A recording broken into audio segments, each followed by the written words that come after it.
Bonjour, dans cette vidéo réalisée avec l'aide de l'IA, nous allons parler de l'un de nos chantiers. Comment réagir lorsque l'entrepreneur ne suit pas le planning établi en préparation de chantier? Il s'agit d'une maison de ville que nous construisons en lieu et place d'une ancienne batterie de garage. Nous allons visiter le site de départ, embarquons à bord de notre drone. La parcelle foncière était très encombrée. Le permis de construire nous accorde une rénovation du bâtiment arrière et la construction de 2 villas en front à rue.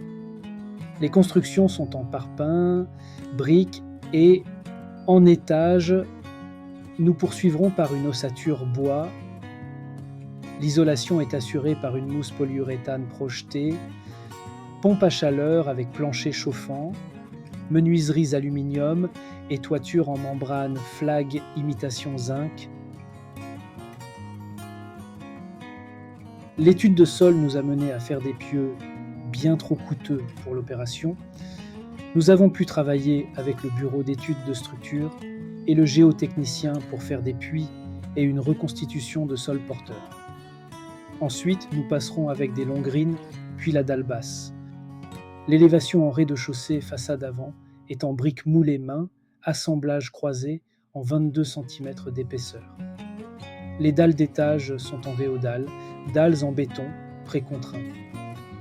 Les derniers étages seront en solivage bois et plancher. L'aménagement intérieur est en plaques de plâtre sur ossature. Les réseaux électriques, ventilation hygrobée et plomberie en multicouches sont totalement invisibles. Les chantiers de construction de maisons en ville sont relativement délicats, vu la nature du sol, la proximité de la chaussée et la hauteur des bâtiments. Le branchement des concessionnaires, eau, électricité et égouts demandent de l'attention car ils sont directement intégrés à la construction, n'ayant pas de terrain entre le domaine public et la construction. Cette configuration peut créer du décalage dans le temps puisqu'il est difficile d'appréhender les délais des organismes qui en assurent l'approvisionnement. La problématique sur ce chantier est donc le coût dû aux fondations spéciales et surtout le délai, car le planning a dû être décalé plusieurs fois en fonction des différentes interventions successives. Notre problème est donc d'être très vigilant sur les dates d'intervention. En effet, lorsque l'on décale une partie du chantier, il nous faut recaler le planning en permanence et obtenir l'accord de tous les intervenants qui, eux, ont également d'autres chantiers à assurer. La préparation a bien été réalisée correctement, mais dès le retour de l'étude de sol, nous avons généré du retard, car il a fallu prendre le temps de faire les études pour passer en reconstitution de sol, ce qui a permis une économie de 30 000 €. Puis nous avons dû choisir des matériaux comme l'ossature bois en étage, afin de regagner du poids dans le calcul de descente de charge. Lors de la dernière réunion de chantier, le menuisier devait intervenir pour la pose des fenêtres et portes à une date précise car le plaquiste attendait pour poser ses rails avant la projection de mousse. En passant vérifier, nous avons constaté l'absence de l'entreprise de menuiserie malgré le planning validé. Aussi, après un appel, le menuisier reprend l'engagement de faire son travail dès la semaine suivante.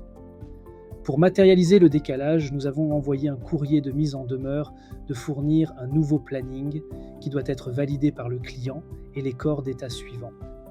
Si l'entreprise fait encore défaut, nous aurons la possibilité de procéder à un constat d'huissier et de la remplacer. En pratique, il serait préférable de poursuivre car les menuiseries sont commandées, mais en cas de défaillance, nous serons prêts pour réagir et mettre une autre entreprise compétente. Il suffit d'expliquer à l'entrepreneur que l'on envoie un recommandé pour la forme au cas où il ferait faux bond à nouveau. La démarche permet généralement de mettre la pression sur le résultat attendu et les obligations respectives des acteurs du projet. Savoir ce qu'il faut faire, comment adapter la théorie à la pratique et toute la subtilité de notre méthode et formation pour maîtriser son chantier.